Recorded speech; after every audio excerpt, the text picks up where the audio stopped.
Happy Friday, everybody. My name is Ian Utilli. I'm one of the co-producers at NFT NYC, and I'm here with my new friend, Ryan Dennis. Ryan is a fintech entrepreneur.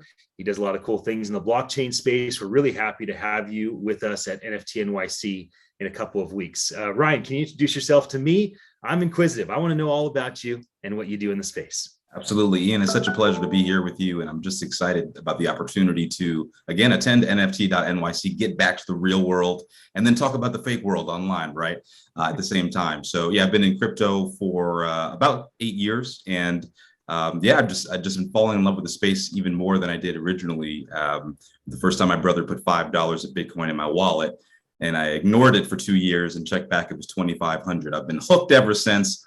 Now the world of digital assets it's got me by the bootstraps. It's just pulling me up every day, making me excited to wake up and engage. I can't believe I get to make a living talking about crypto all day, but I'll take it. Yeah. Well, congratulations. There's a lot of people that would like to be successful in this space, and we certainly honor the success that you've had, and we anticipate that you'll continue to be successful for yourself and the clients that you get to work with. Let's talk a bit about community. Web3, it's all about decentralization, DAOs and DACs. And so where does community play into your thought process around all things crypto and NFTs? A community is the new company, right? I mean, you do what your community says. That is it. There's been a long-standing approach to, you always have a boss, right? And even if you're the CEO or the chairman of the board, your boss is the customer, right? But in crypto, you don't have customers. You only have a community. And I think that it's really important to think about your community in every single day of life, right? So when you go to the bank in your daily life, you got to think, well, why do I have to go to this bank? My users probably have to go to the bank too, to solve some of the same problems that I want to solve. How could we as a community figure out how to fix this themselves? And the other thing about crypto and NFTs is it doesn't matter what kind of executive you are, how smart you are, what school you went to. People in your community in crypto are smarter than you are. They're sharper, they have better experiences. You could have customers who are from MIT or any other school and have studied Rhodes scholarships across the world. And that's exciting thing about the space. I think that the smartest people in the world are here. And I think your community is actually who you should listen to before you even listen to your stakeholders, because your community will show you things that you're not thinking about. The other thing about your community is they're not loyal to you. So they're going to give you insights about the mistakes other companies are making and your competitors as well. And the only way to be successful is to learn from your own mistakes and the mistakes of others. That's good. How about technology? Community, if community is the foundation, it's the most important thing with the Web3 approach. Tech still matters, right? The platform, the product, the project.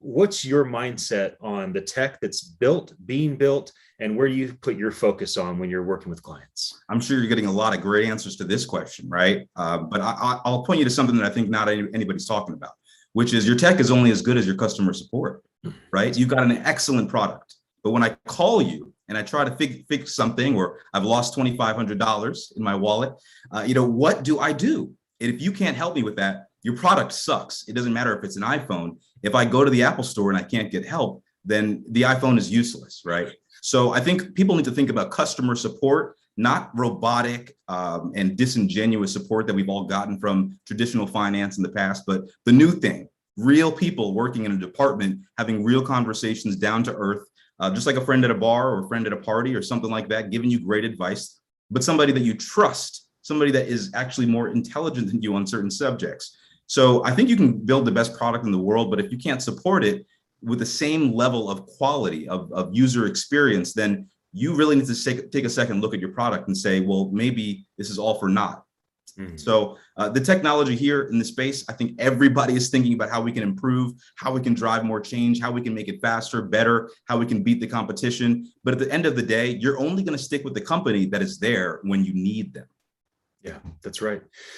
Well, there's a lot of excitement about today because things have exploded, but there's also a lot of hope for tomorrow. If I say to you NFT 2024, what type of positive things are you working toward? What type of things would you like to see developed in community, in technology over the course of the next couple of years in the NFT space? I think people need to completely delete the word NFT and really just think about them as digital assets. The lines are blurring, right? And there's no such thing as a specific non-fungible token If 4 years from now, nobody is going to be thinking about anything except for digital assets and what they can be. And they're as limitless as the internet's creativity itself, right? So we'll start with the convergence of NFTs and digital assets, but there's a huge focus right now on digital content. So what's to stop people from minting domain names? They also accrue value. You can build an entire company. Look at Facebook. When their domain name went down, Instagram, WhatsApp, and Facebook were down for a day and the world shattered, right? So NFTs have utility as well, especially as the metaverse gains traction. And I think that's what we'll be talking about in a few years is the metaverse. It's not coming, it's here. It's giving people the option to learn and earn money at the same time.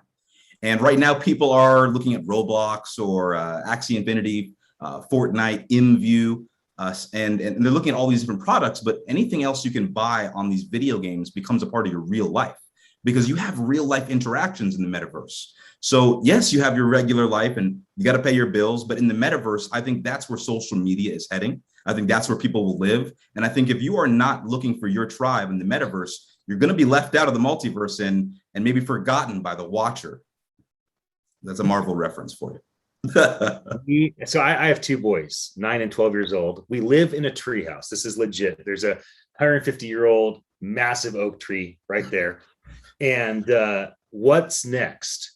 Or what if? The What If Marvel show that we've watched, I think all of them at least a couple of times. They're I like that. All about the watcher. I was watching it last night. And the thing about it is that's how we need to look at crypto. Yeah. What if?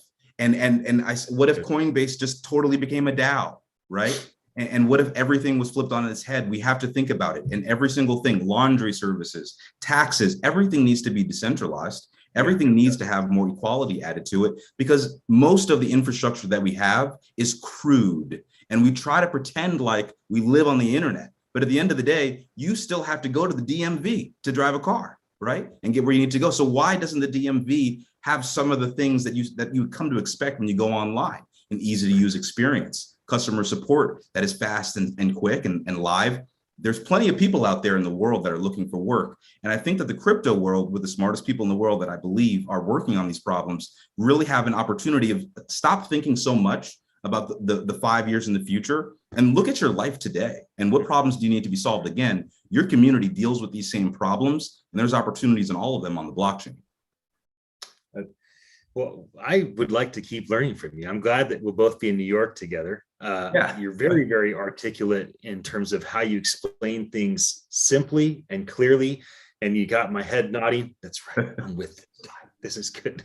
So thanks for jumping in. I hope that the folks that are in part of the NFT NYC community have enjoyed our conversation. How about a last word? If you have all the billboards in Times Square, everyone from NFT NYC is out and about, and you can make a final statement to the greater community. Is there something specific you'd like to leave people with? I'd leave people with the metaverse, the everyday world cannot ignore cryptocurrency anymore. It's over. Now is the time.